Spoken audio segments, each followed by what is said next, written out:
Should you be using barbless hooks when you're out fly fishing? Well, I do, and I've actually come to really love fishing with barbless hooks.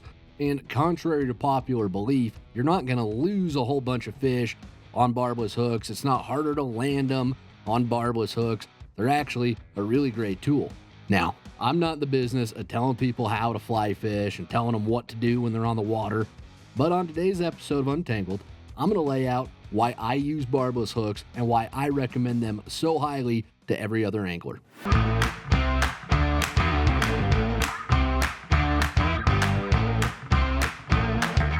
This is Untangled, Fly Fishing for Everyone, presented by Ventures Fly Company. Hey everybody, welcome to it. This is Untangled, and I am your host, Spencer Durrant. Excited to be here, just like I always am every week, and I mean that. Some folks, they say they're excited to be there for their podcast, and sometimes I doubt that sincerity level, but here at Untangled, you ain't never got to doubt that sincerity level, I promise. Oh, shoot. Well, we've got a great one on tap, folks. And this show really got born from a desire I had to do a show about barbless hooks. And then not too long ago, we got a question from Marvin in Missouri, sent one in about barbless hooks. And it was timely on his part because I was already planning to do this episode. So I appreciate that you sent that question in, Marvin. And I'm going to answer the rest of your question later on in the show. But we are going to get right into the barbless hook debate. Well, debate, maybe that ain't the right word for it. We're going to get into the barbless hook discussion right now to start the show off. And before we do that, I just want to make it clear, I'm not telling you that if you don't use barbless hooks, that you're a bad person and that you're morally corrupt and that you are one of those people going around telling kids that Santa Claus don't exist. I'm not saying that at all. I'm laying out why I fish with barbless hooks. I made the switch to barbless, I don't know, probably 4 or 5 years ago. I switched over to barbless, and I'm happy that I made the switch, but I'm not claiming any moral high ground because I fish with barbless hooks. My hope is that through this discussion about barbless hooks, y'all will understand why I use them, why so many other anglers use them, and hopefully you'll be willing to give them a shot and see if you enjoy using them as much as I do. So with that out of the way, I also want to get one other thing out of the way first. I'm going to admit something that it's kind of taboo, I think, to admit, but I am 100% certain that I have killed more than a few trout over the last decade because I handled them poorly, because I was trying to get a barbed hook out of that trout, and it was in a weird angle, and I was being stubborn, and instead of just cutting the fly off like I should, because that is one of the big tips. If your fly gets stuck in a fish, if they swallow it all the way, don't try and yank it out. Just cut the line. That hook will rust out eventually. That's a lot better for the fish than you sitting there yanking on them forever. That's going to almost guarantee they die. And that's what I've done. I've done that more times than I can count. And I know I've killed my fair share of fish doing that. And that was one of the reasons that I made the switch over to fishing with barbless hooks, to be honest, because once I understood the damage that I was doing to trout because of fishing with my barbed hooks, I decided to make this switch for myself. And this is one of the very few things that I think as anglers we should all try at least once, and something that we should all do. I mean, obviously we should never litter. We should always leave the river better than we found it. And we should always go out for a basket of wings after fishing. And if wings aren't available, we should head to the nearest Taco Bell, because that is the only way to end a fishing trip. All right, I'm sure I'm going to get some interesting comments about the Taco Bell thing there, but I'll tell you, when you grow up in a food desert, Taco Bell becomes a delicacy. So, and when you live in another food desert like I do now, Taco Bell is a delicacy. But, all kidding aside, we do have a responsibility as anglers, as stewards of the rivers that we fish and the fish that we chase, to preserve and protect all of those things and all those places. And I believe that's something that we should all do. But again, I'm not in the business of forcing this on people. I'm just sharing what's worked for me. I'm sharing why I fish with barbless hooks and why I believe that they're the way to go. And I do come at this as somebody who scoffed at barbless hooks for a while before I realized that I'll call it my own arrogance. My own arrogance was needlessly killing trout. Like I said, I think it's been about 4 or 5 years since I made the switch to barbless hooks, and I made the switch to using barbless for 3 reasons. I'm going to get into detail on them here. All right. Number one, it is a lot easier on the fish, and it's going to decrease handling time, which is going to increase the chances that the trout will survive. So the less that you handle a trout, the less that you touch it, the less that you're messing with it, the better chance that trout has of swimming off to be caught another day, either by you or by another angler. And I believe it was Lee Wolf who said something along the lines of the greatest gift one angler can give to another is to release a fish. Or I'm probably butchering the quote. That's a quote I should have memorized. I apologize. But that was his ethos, was the catch and release ethos. You catch it so that another angler can have the opportunity to catch it at another day. And this isn't just some anecdotal evidence. This isn't just from some old guys who got around the campfire and said, oh, yeah, this really works. The folks over at Foaling Mill, actually, and they know a thing or two about hooks, right? They wrote a blog post, and I am going to quote it here. They said, quote, based on research on a wide range of freshwater and marine fish, using barbless hooks tends to reduce handling time by half. This is important because the longer you handle a fish, the more stressful it is for them. A study on rock bass in Lake Erie found that hooks without barbs were faster and easier to remove. They also reduced the duration of air exposure fish experienced by 50%. So that's nothing to scoff at. If you can reduce the air exposure by 50%, and we all know that is one of the most stressful things to any fish, trout or bass, when you catch them, is lifting them up out of the water, whether that's for a picture or to get the hook out.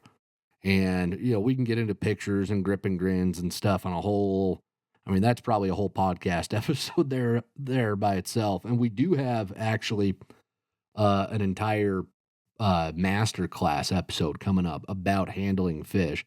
So you'll want to stay tuned to YouTube for that as well. But again, I pulled that quote from a blog post that the folks over at Foaling Mill wrote about barbless hooks. I'm going to link that in the podcast description so you can read the entire thing. There's some really interesting information in there, but we know that based on a lot of the science done, especially by the folks over at Keep Fish Wet, that the best way to ensure that trout survive to swim another day is to keep them wet and limit their air exposure as much as possible. Barbless hooks are one way that we can accomplish that. So reason number one that I fish with barbless hooks is that it's easier on the fish, it decreases handling time, and that can help increase the chance that trout especially will survive. All right, the second reason that I'm going to fish barbless hooks is that you are less likely to cause damage to trout if you foul hook them. You're not going to have any ripped mandibles. You're going to have smaller wounds on the back and the belly if you foul hook them, things like that. We've all foul hooked trout before. It happens. I don't know that there's a way to successfully avoid it. But the damage that a barbed hook causes when you do foul hook a fish versus a barbless hook it's pretty glaring. I've noticed that myself in the switch from barbed to barbless hooks, that when I'm pulling that barbless hook out of a foul hooked fish, it comes out and there's not like this gaping wound. It's just like a little pinprick. Now, that ain't good for the fish either, but we're talking degrees of, what's going to be good or bad. And the little pinprick's certainly going to be a lot better for it. You're not going to create this giant wound channel. And then as far as the mandibles go, that's the flexible part of the jaw on the side of the fish. It really is kind of frightening how many fish I catch on some of the heavily pressured rivers here in the West, especially the tailwaters, that are missing their entire mandible. The whole thing's gone. And again, I've caused my fair share of that. I can remember, 5, 6 years ago, before I switched over to barbless, on the green, I was trying to get a hopper out of a fish. It was stuck right in its mandible, and I just kept yanking and yanking, and I got the hopper out because the mandible popped off too. I'm sure that wasn't very good for the fish. And again, I'm not trying to be preachy, and I'm not trying to come at this from a place of moral superiority. I'm just trying to explain again why I do it, what I feel good about, because I'm kind of a softy. I really do love animals a lot. It's hard. It's hard for me to go hunting. Even I hunt deer and elk, and I love having a freezer full of meat, and I love being out there with the animals. I really, really enjoy, like, to me, as much as I love fly fishing, there is something electric about sitting in the woods and calling elk in and them being relatively unaware that you're even there and just being able to watch nature unfold in its most unaware state. In fact, one of my most memorable wildlife experiences, I was out on an elk hunt and we were glassing these elk, me and my buddy, and we decided to put the stock on one of them. And as we started down into the saddle to get up to this next ridge that we needed to be on, my buddy stops me and he points. He says, "Look." I'm like, "What?" And I pull up my binos, and there's a black bear. We were downwind, so the bear didn't know we were there. And it was a sow. She was sitting on her haunches, and she had blood all over her muzzle, and she was just going to town on this deer carcass that I don't know if she'd killed it or if, what had happened, but she's just going to town on this deer, and she had no clue we were there. So we just sat and watched her. Instead of chasing the elk, we just sat and watched this bear. And she was also kind of in our way too. We didn't want to like walk right on her while she was eating because that's not really a recipe for a good bear interaction. But anyways, point I'm trying to make is I am a softy when it comes to animals. I do want to do my best to take care of them. We've got backyard chickens here in Wyoming, and it's kind of embarrassing how much I spoil our chickens for for crying out loud. They're chickens, but I spoil them. I love them. They're just great. So that's where a lot of this comes from me. It does not come from the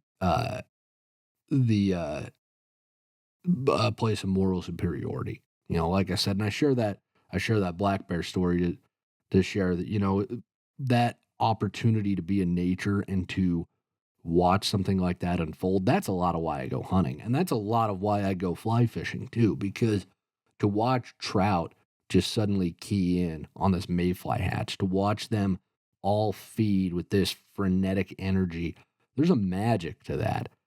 And you think how many people never see something that amazing and that wonderful in their lives? It's a pretty rare thing to us, to anglers, it's commonplace. But the vast majority of people on this planet are not going to see, they're not going to witness that event, that wonderful moment of trout just going up.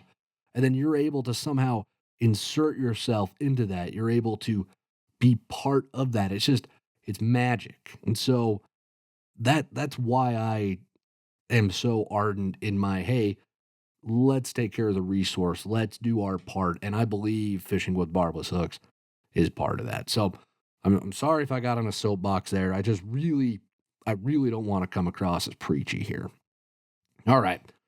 Third reason that I fish with barbless hooks. I'll move on. I gave you 1 and 2. Here's number 3.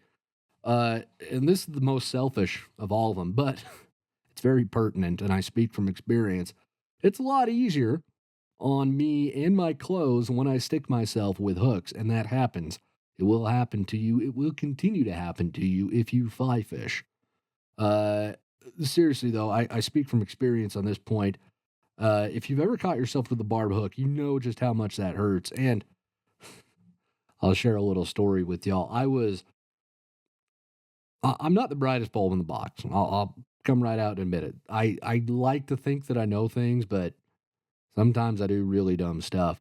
And I think I was tying flies, or I was doing something, and I got a nymph hook stuck in my thumb up past the barb. Now, I know now, years later, the best way to remove a barbed hook from your finger if it's in past the barb, you use the little trick where you get the tippet or the fishing line and you pull and it comes out pretty clean. It doesn't hurt too bad. I've actually done that before and it doesn't hurt too bad. But I didn't know that at this point. So I went down into my garage and I was living in Utah at the time. I was still in school. And I thought, well, the only way I'm going to get this out is to push it all the way through and cut the barb off and pull it out the other way. So I did that. All the while, all the neighbor kids learned a whole bunch of new words because I'm sitting there just hollering up a storm. And yeah, I pushed it all the way through, cut the barb, and then pulled the hook out again because I'm an idiot and I just don't do things the correct way sometimes. But that's a bummer when that happens. And if you don't know the right way to remove a barbed hook out of you might be in a situation like that. With a barbless hook, you just pull it right out. It's going to hurt a little bit, but you just pull it right out. It's a piece of cake. And I've also ruined my fair share of nice fishing shirts with a barbed hook. It's a real bummer if you decided, all right, I'm going to drop like 80, 90 bucks, whatever, on this technical moisture wicking fish catching shirt. And then day one, you go out and boom, hook right into it. And then you got loose threads everywhere. And that's just not a good situation to be in. So those are my 3 reasons that I fish with barbless hooks. It's easier on the fish, decreases handling time. You're less likely to cause damage to trout if you foul hook them. And then it's a lot easier on you and your clothes when you stick yourself with a hook. Now, I do want to address another big point here that I think people have with barbless hooks, and that is when you're fishing with them, do you lose more fish because there's not that barb to keep the fish on?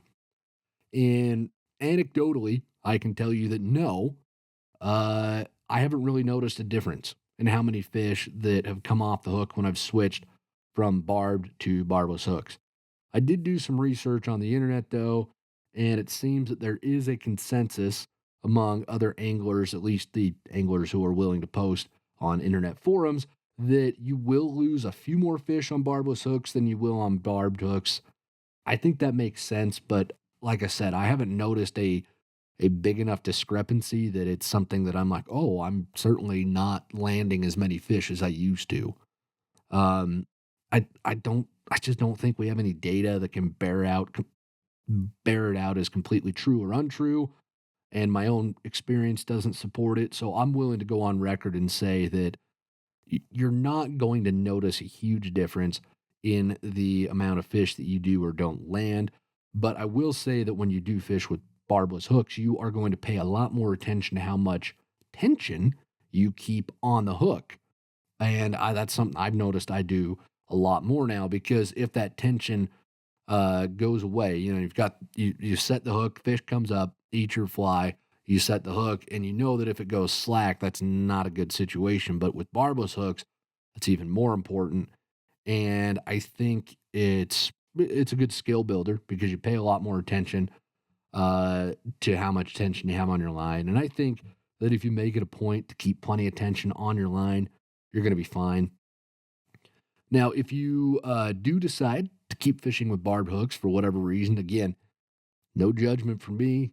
I'm not I'm not here and having this conversation trying to get after anybody.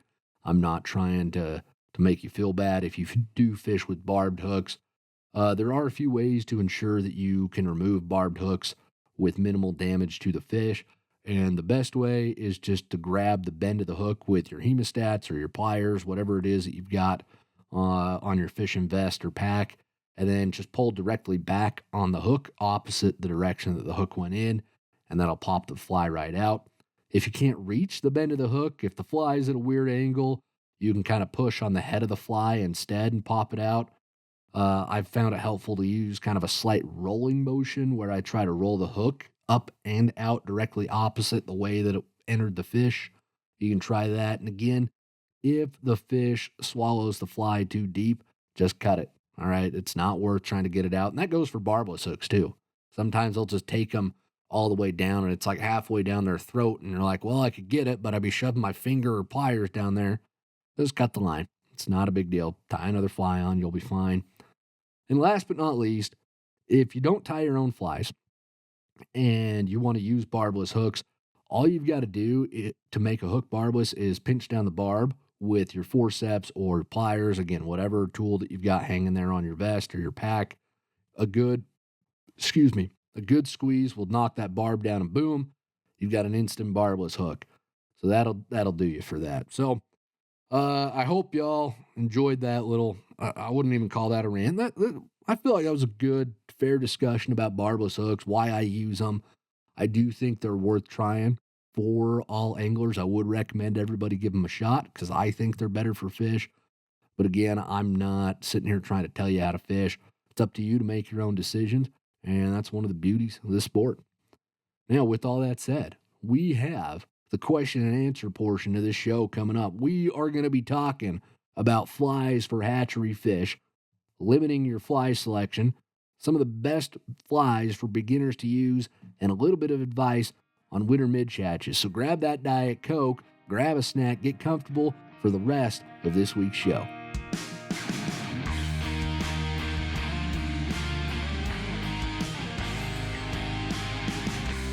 Just a reminder before we get into the questions this week, if you do have a question that you would like answered on the show, please send them in. We always need more. There's always a link in the podcast description where you can submit your questions. I love getting them. I love having the opportunity to chat with everybody, talk different things about their questions every week. It's a lot of fun. That's why we do the show. So we certainly don't do the show just to hear me yammer. All right, we do the show to help everybody out. So send those questions in so we can give you a hand. Now, first question this week, like I said earlier, comes to us from Marvin from Missouri. He writes in and he says, hey, Spencer, hope all is going well. I have the case of the winter arm twitch, if you know what I mean. I live in southeast Missouri. No trout streams near me, so I am an avid bluegill bass fisher. However, the conservation department winter stocks trout in some of the local public fishing ponds and small lakes. Till spring, it is catch and release. So what flies would you recommend a person try? Also, should a person use a barbless hook, and does that really make make it that much more difficult to land a fish? Do you use different landing techniques when using a barbless hook?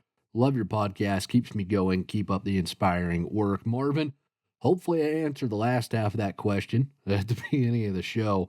But as far as flies for stock trout in Missouri in the winter, have you ever tried a pellet fly? No, I'm not kidding.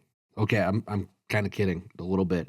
I actually know some anglers who will tie up a fly that looks like the pellets that trout get fed at the hatcheries. If you've ever been to a hatchery and you've seen the pellets that they eat, I know anglers who will tie flies up that look just like them. It's basically just like a brown egg pattern.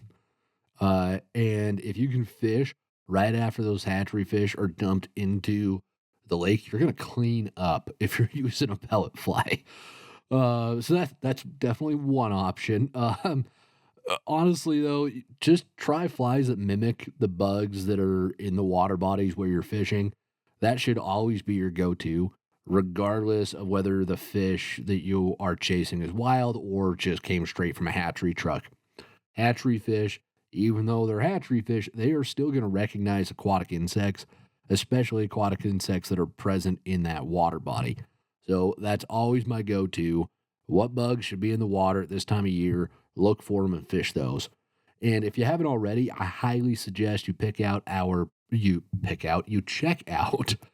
Pick the Right Fly Masterclass episode and ebook, both of which I'll link in the podcast description for you. I would also recommend streamers of some kind.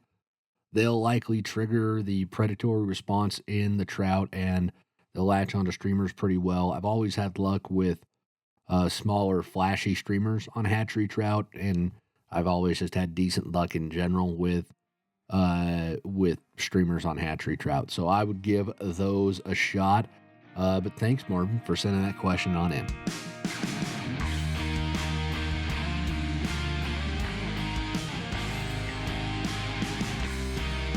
Mark from Iowa has the next question for us on the show. Mark says, just watch the December 12th podcast. 1, feel free to send me one or more of your stacks of money. See, that's a joke for folks who listen to Untangled. And if you haven't listened to the December 12th show, go back and listen to that one. Oh, all right, back to his question. 2, all the fish have drowned from David in Colorado made me laugh out loud. Just think about that statement for a minute. 3, now my question. I'm conflicted. I'm a gear junkie that collects too much stuff, but I also want to minimize when I wade fish. I'm trying to convince myself if I can't catch fish with 12 good fly patterns, then I should probably find another hobby. Talk me off the ledge of buying every cool fly I see someone recommend. Well, Mark, you are asking absolutely the worst person on the planet to talk you out of getting more gear. The only thing other than gear that you always need more of is wings. Oh, all right. Kidding aside, I did go through kind of a similar situation like this a while ago where I wanted to simplify my approach to the water. I wanted to try and only carry the flies that I always need. Well, as it stands, I currently have in my fly box parachute Adams, parachute blue winged olives, PMDs, chubby Chernobyls, elk catus, midges, tricos, zebra midges, sparkle duns, last chance cripples, quill bodied emergers, hare's ears, Frenchies, jujubatus, scuds, glowbugs, cowbell craws, and perdigones. That's 18 patterns, and I know I am missing more. That is like almost just rapid fire off the top of my head. Okay. And I didn't even list any of the streamers that I carry. So I think limiting yourself to just 12 is honestly too limiting because you want a fair selection of bugs so that you're prepared for different situations that you run into on the water. I wouldn't worry so much about limiting yourself, but I would worry about limiting yourself to flies that are tied to catch fish, not fishermen. It's kind of that old adage that a lot of the flies are tied to catch fishermen instead of fish. So that's what I would focus on is focus on the flies that you know work. And if that means you've got 24 patterns, and carry 24 patterns. I don't really think there's anything wrong with that. I don't think that's an unsimplified way to go to the water. If anything, I think you could simplify the amount of tippet that you take because you need like 4 and 5X. That's it. And I was just reading earlier this week in Hatch magazine, Chris Hunt, buddy of mine, great writer, great angler. He wrote a piece about how we got to start ditching light tippet, and you can read it in depth. But Chris was saying, if I remember correctly, that it's 3X or not for him. So he ropes up all the way to 3X on a lot of flies. I'm not quite there. I fish 4X most of the time, and I've talked about that. So you don't need 6, 7X, 5X tippet with you all the time. You really probably just need a spool of 4, a spool of 5, one thing of floating, 110 a split shot, a fly box, nippers, forceps, and your sunglasses. That's really about it. Maybe some indicators. While you're at it, get yourself a drift boat. Then you're going to need a truck to pull that drift boat, and a drift boat trailer. Don't forget that. Then you're going to need a buddy to row the drift boat while you fish. You're going to need some oars. And I'm really ripping off Hank Patterson here, so I apologize. Oh, shoot. But anyways, that's what I focus on. So don't worry too much that you've got too many flies. Just get the flies that are going to help you catch and fish.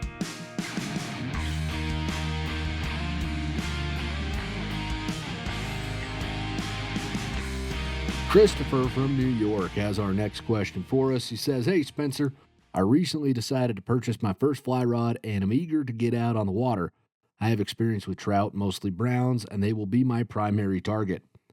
My question is, as a novice fly angler, is it worth focusing on learning one kind of fly at a time and building confidence in that specific style before moving on?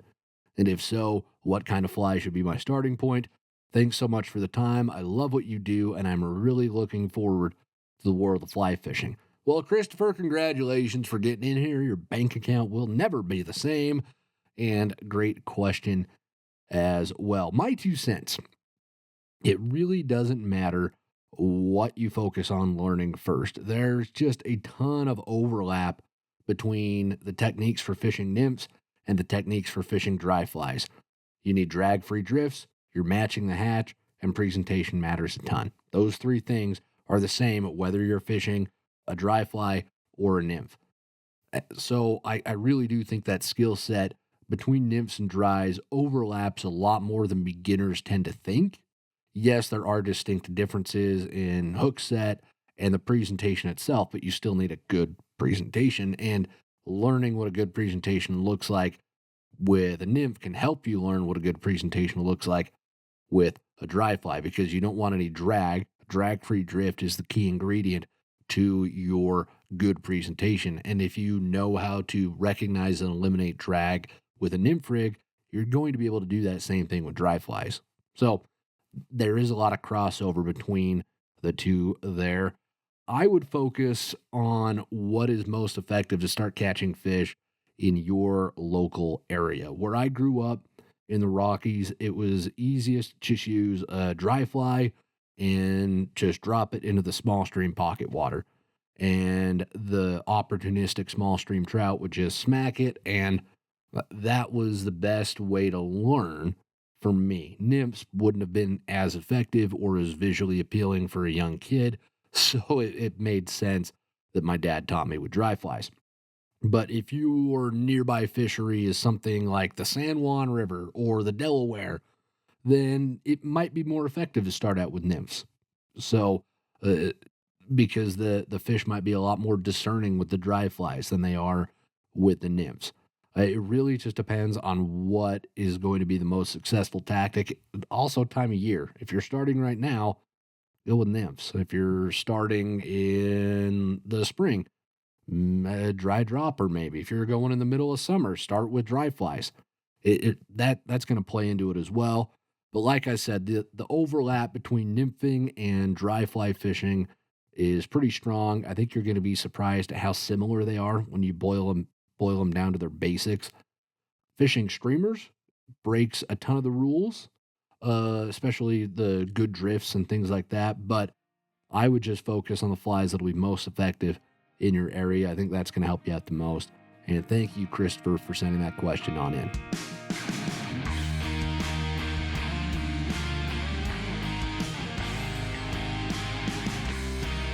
Steven from Idaho is going to round out the show for us this week, writes in and says, Spencer, I'm your neighbor to the west in East Idaho. Love the podcast.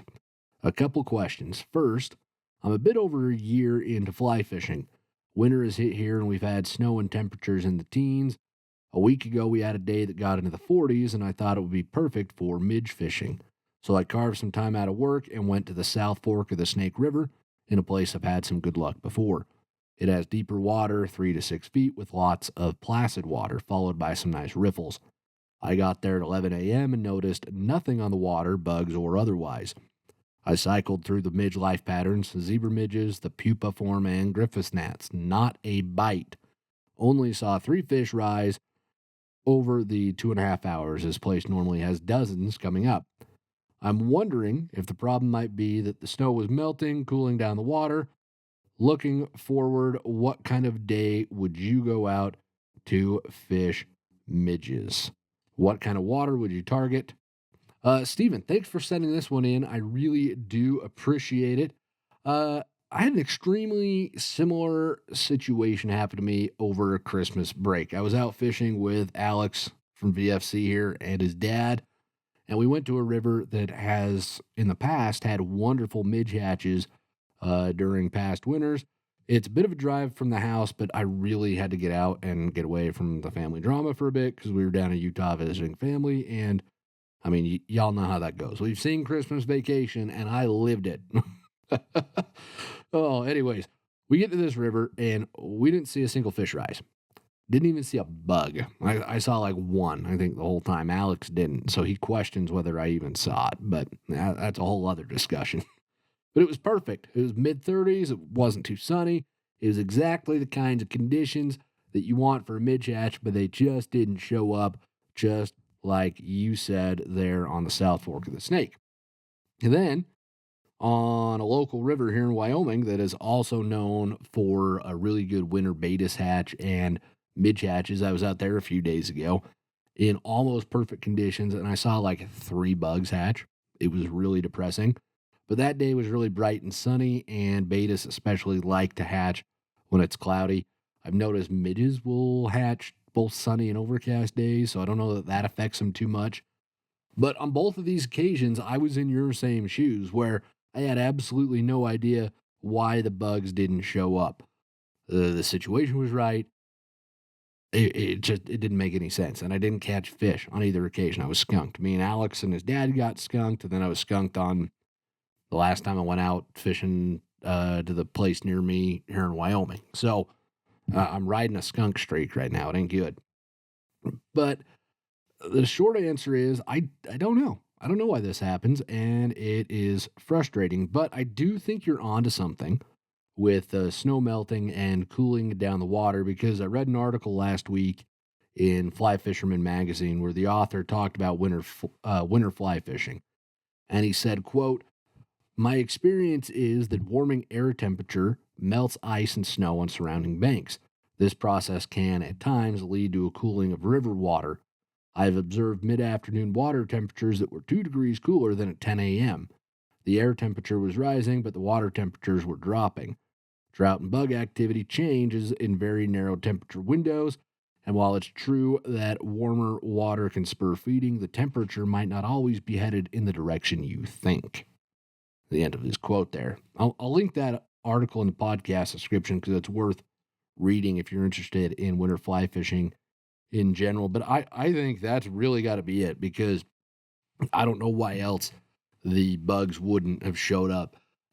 And sometimes it just doesn't happen. I mean, I've had this happen to me during the spring when I'm chasing blue wing hatches. There's a little river in Oregon that I go to often, and me and my buddies used to go out there in the spring, because if you time it right, and you can get there to just one of the most wonderful blue wing hatches you will ever experience in your life in the spring. And the fish just go nuts because it's the first big hatch of the year. But the timing is just, it's hard. We've hit it once in like a decade of going to the river. We've had good days, but we've had one epic day. And there's been a lot of times we've made the drive out there and the hatch just didn't materialize for whatever reason. There's a lot that goes into it.